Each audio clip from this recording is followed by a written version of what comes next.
Memiliki kehidupan yang damai dan tenang mungkin menjadi impian setiap orang di dunia ini. Akan tetapi, bagaimana jika kita dihadapkan dengan kondisi negara yang terus berada di bawah rasa ketakutan yang diakibatkan oleh peperangan, kejahatan, pembunuhan, dan lain sebagainya? Tentu saja, semua itu tidak ingin kita rasakan. Di berbagai belahan dunia, pada faktanya masih banyak negara yang belum bisa mendapatkan kedamaian dan bahkan dianggap sebagai negara yang paling berbahaya untuk menetap, menjalankan bisnis, melakukan wisata, ataupun yang lainnya.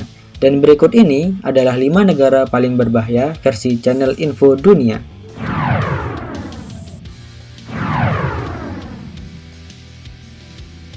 Semenjak 2015, pemerintah Mali telah mengumumkan keadaan darurat di negara tersebut karena gangguan teroris di bagian utara. Teroris di Mali tidak hanya menyerang warga lokal, melainkan juga menyerang orang asing tanpa segan. Serangan-serangan kelompok teroris bersenjata di Mali dilakukan secara acak dan banyak menyasar pada tempat-tempat umum yang banyak dikunjungi oleh masyarakat. Pada tahun 2020 kemarin, pemerintah Mali kembali memperpanjang situasi darurat dikarenakan serangan teroris masih bisa terjadi kapanpun dan dimanapun tanpa bisa diprediksi.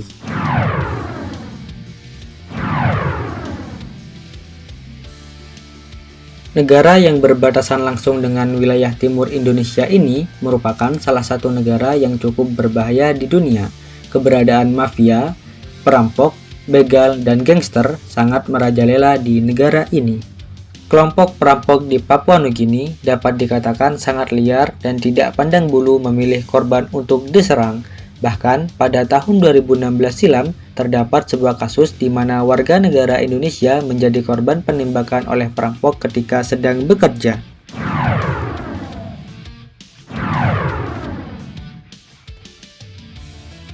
Salah satu masalah yang cukup lama mendera Pakistan adalah adanya ekstremis agama yang ingin menguasai negara tersebut. Peperangan yang tidak bisa dihindari membuat kondisi Pakistan semakin buruk setiap harinya. Pemerintah yang harus berhadapan dengan para pembelot membuat kondisi politik dan ekonomi tidak bisa stabil yang berujung pada kemiskinan. Dalam setahun, angka serangan teror oleh kelompok ekstremis bisa mencapai 1.500 kasus.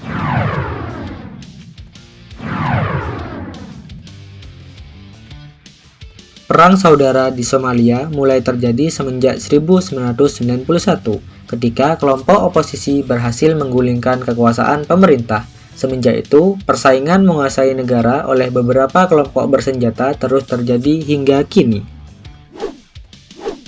Peperangan yang berkepanjangan membuat korban terus berjatuhan, pelanggaran hak asasi manusia terus terjadi, dan kemiskinan ekstrim terpaksa dirasakan oleh rakyat Somalia.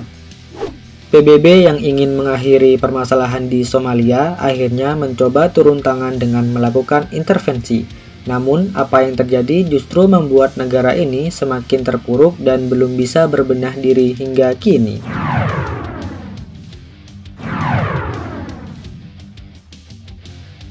Awal mula hancurnya stabilitas nasional Irak adalah ketika Amerika Serikat menuduh Saddam Hussein tengah melakukan pembangunan senjata kimia dan nuklir.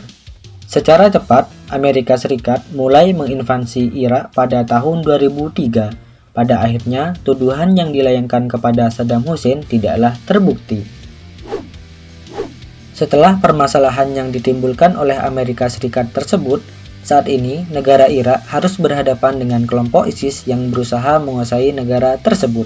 Perang di negara ini diisi oleh pasukan Kurdi, ISIS, dan juga pemerintah Irak. Dengan terus berseterunya 3 kelompok tersebut, nampaknya peperangan akan sulit untuk berhenti.